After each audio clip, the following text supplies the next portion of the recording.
रखल होते कौनो सौतीनिया है राजा जी लाग है रखल होते कौनो सौतीनिया है राजा जी लाग है रखल होते।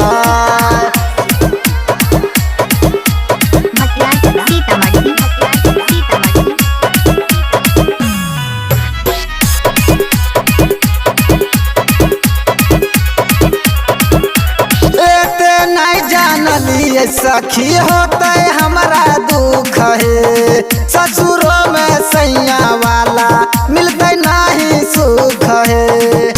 ये सखी सुन न हो एते नहीं जानली सखी होते हमारा दुख है ससुरों में सैया वाला मिलते नहीं सुख है।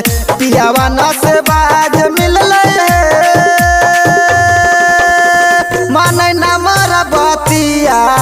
साया साड़ी दिल न दुनिया है राजा जी लाग है रखल होते कौनो सौतीनिया है राजा जी लाग है रखल होते।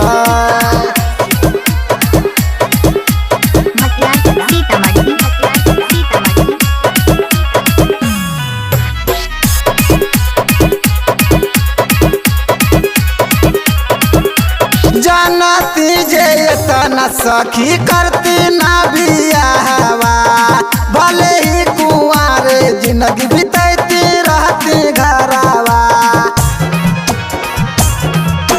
जानती जे तना सखी करती ना बियाहवा भले ही कुंवार जिंदगी बितैती रहती घरवा।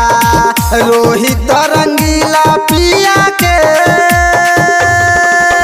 बिगड़ल है दतिया साया साड़ी दिल न दुनिया है राजा जी लाग है रखल होते कौनो सौतीनिया है राजा जी लाग है रखल होते।